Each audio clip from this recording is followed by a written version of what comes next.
আবারও আলোচনায় লিওনেল মেসির ইসরায়েল কানেকশন। চলতি বিশ্বকাপে জায়নবাদ বিতর্কেও জড়ালেন LM10, যা প্রমাণে তার অতীত কর্মকাণ্ড সামনে এনেছেন সমালোচকরা, যার ফল কোনো না কোনোভাবে ইসরায়েল এবং জায়নবাদের পক্ষেই গেছে। সেন্সিটিভিটি আমার নাই, আছে হোয়াইট প্লাস প্রো সেন্সিটিভ। দাঁতের সেন্সিটিভিটি হলে খান মন খুলে। পারিবারিকভাবে ক্যাথলিক খ্রিস্টান লিওনেল মেসি, এটাই ধর্মীয় পরিচয় LM10-এর। যাপিত জীবনেও যার প্রমাণ রেখেছেন খুদে জাদুকর। কিন্তু চলতি বিশ্বকাপে আবারও সামনে এসেছে তার ইহুদিবাদ বিতর্ক, বিশেষ করে ইসরায়েলি প্রধানমন্ত্রী বেনিয়ামিন নেতানিয়াহু প্রকাশ্যে তার দল আর্জেন্টিনাকে সমর্থন দেওয়ার পর থেকে। ইসরায়েল আর জায়নবাদীদের সাথে মেসির সম্পর্ক অবশ্য নতুন কিছু নয়।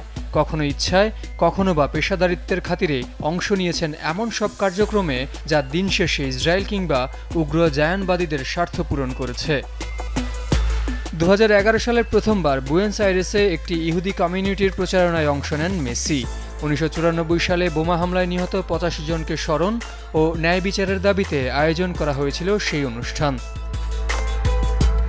2 বছর পর ম্যাকাবিয়া গেমসে অংশ নিতে যাওয়া আর্জেন্টিনা দলের প্রতি শুভেচ্ছা জানান নাম্বার 10, যেই গেমসকে বলা হয় ইহুদিদের অলিম্পিক।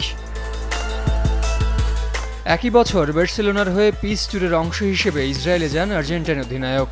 পরিদর্শন করেন জেরুজালেমের ঐতিহাসিক ওয়েস্টার্ন ওয়াল, যা জন্ম দেয় চরম বিতর্কের।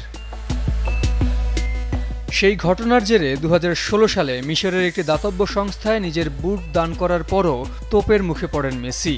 তাকে ইহুদি ও জায়নবাদী বলেও সমালোচনা করেন দেশটির ফুটবল ফেডারেশনের তৎকালীন মুখপাত্র আজমি মোগাহেদ। 2 বছর পর ইসরায়েল ইস্যুতে সবচেয়ে কঠিন চ্যালেঞ্জের মুখে পড়েন লিও। দেশটির সাথে আলবি সেলেস্তাদের একটি প্রীতি ম্যাচ খেলার কথা থাকলেও নিজ দেশেই শুরু হয় বয়কট ক্যাম্পেইন। ইসরায়েলের সাথে ম্যাচ খেললে মেসির ছবি ও জার্সি পুড়িয়ে ফেলতে সমর্থকদের প্রতি আহ্বান জানান ফিলিস্তিন ফুটবলের প্রধান জিব্রিল রজব, যার জেরে শেষ পর্যন্ত বাতিল করা হয় তেল আবিবের সেই ম্যাচ। বুয়েন্স আইরেসে ইসরায়েলের দূতাবাস থেকে বলা হয় মেসির প্রতি হুমকি থাকার কারণেই এই সিদ্ধান্ত। সেই অভিযোগ আমলে নিয়ে 2 মাস পর জিব্রিল রজবকে 1 বছরের জন্য নিষিদ্ধ করে ফিফা। অথচ ফিলিস্তিনের উপর বর্বরতা ও গণহত্যার দায়ে আন্তর্জাতিক ফুটবলে ইসরায়েলকে নিষিদ্ধ করতে যিনি কাজ করছিলেন দীর্ঘদিন ধরে। উল্টো 1 বছর পর তেল আবিবে উরুগুয়ের বিপক্ষে প্রীতি ম্যাচ খেলে আর্জেন্টিনা।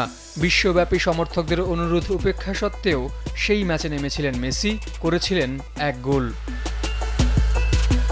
ক্লাব ক্যারিয়ারে পিএসজির হয়েও ইসরায়েল সফর করেন খুদে জাদুকর। ম্যাকাবি হাইফার বিরুদ্ধে নামেন চ্যাম্পিয়ন্স লিগে। বাণিজ্যিকভাবেও ইসরায়েলের সাথে জড়িয়ে মেসি। 2017 সালে দেশটির সিরিন ল্যাবসের বৈশ্বিক দূত হন আর্জেন্টাইন সুপারস্টার, আর 2020 সালে চুক্তিবদ্ধ হন অরক্যাম এর ব্র্যান্ড অ্যাম্বাসেডর হিসেবে।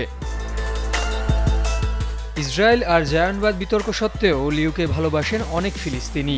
মেসির শহরের মানুষ শুধুমাত্র এই পরিচয়ের কারণে 90 বছর বয়সী এক বৃদ্ধাকে জিম্মি করতে এসেও ছেড়ে দেয় হামাসের 2 সদস্য। জহির সাগর, চ্যানেল 24।